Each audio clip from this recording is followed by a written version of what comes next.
მოგესალმებით, კოლეგებო, მივესალმები ჟურნალისტებს, აპარატს, დავიწყოთ დღევანდელი ბიუროს ხდომა. დღეს არის 2011 წლის 28 ნოემბერი.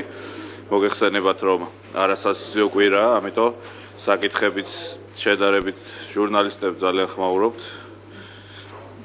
არასასიო კვირაა, ამიტომ დღის წესრიგის საკითხებით შედარებით ცოტაა, გასაგებ მიზეზის გამო, რომ ამ კვირაში უნდა გაიმართოს კომიტეტები და უკვე მომავალ კვირაში დაემატება დღის წესრიგის საკითხები.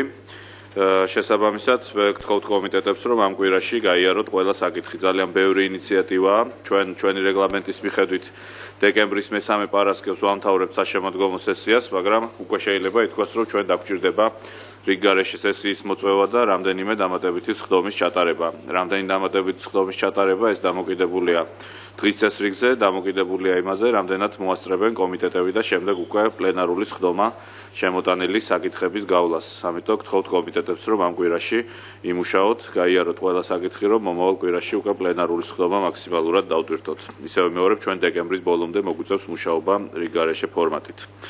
რაც შეეხება დღის წესრიგს, სანამ გადავალთ დღის წესრიგზე, მე მოკლედ მინდა კიდევ ერთხელ შევეხმიანო ცხინვალის რეგიონში გამართული ეგრეთ წოდებული არჩევნების მეორე ტურს. რა თქმა უნდა, პოზიცია არის აბსოლუტურად იგივე, რაც იყო ეგრეთ წოდებული პირველი ტურის დროს. რეალურად არც პირველი ტური და არც მეორე ტური იქ არ არის. ეს პროცესი, რომელიც იქ მიდის, ვერანაირად ვერ შეფასდება როგორც არჩევნები. არჩევნები გულისხმობს ხალხის აზრის, ხალხის პოზიციის დაფიქსირებას და იმ პირობებში, როდესაც იქ მოსახლეობის აბსოლუტური უმრავლესობა არის განდევნილი საკუთარი სახლებიდან, ძალიან რთული, არასწორი და არასამართლებრივია საუბარი ხალხის აზრის და ნების დაფიქსირებაზე. ამიტომ ვერც ერთი პროცესი, რომელიც იქ მიმდინარეობს, ვერ ჩაითვლება ხალხის ნების გამოხატვად, იქნება ეს ეგრეთ წოდებული არჩევნები, ეგრეთ წოდებული რეფერენდუმები თუ ყველაფერი სხვა.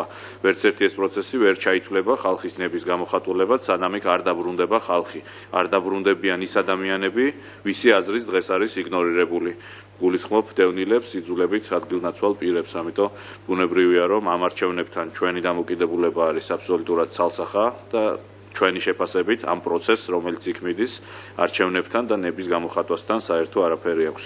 ეს არ არის მხოლოდ ჩვენი პოზიცია, ამ პოზიციას იზიარებს მთელი საერთაშორისო თანამეგობრობა. ნახეთ, რომ არჩევნების ეგრეთ წოდებული არჩევნების პირველი ტურის შემდეგ იყო განცხადებები ყველა შესაბამისი საერთაშორისო ორგანიზაციის მხრიდან და რა თქმა უნდა, მათი პოზიცია რჩება იგივე და უცვლელი ამ შემთხვევაშიც. ამიტომ კიდევ ერთხელ მინდოდა დამაფიქსირებია ჩვენი პოზიცია, თუმცა ბუნებრივია ის ცნობილიც არის, გარკვეულიც არის და ამ თვალსაზრისით, მანამ სანამ არ მოხდება დევნილების დაბრუნება და კონფლიქტის მოგვარების პოლიტიკური პროცესი, მათ შორის დეოკუპაციის პროცესის დაწყება, მანამ სანამ ეს არ მოხდება, ბუნებრივია ჩვენი პოზიცია იქნება აბსოლუტურად ერთგვაროვანი ყველა იმ პროცესის მიმართ, რომელიც მიმდინარეობს ოკუპირებულ ტერიტორიებზე.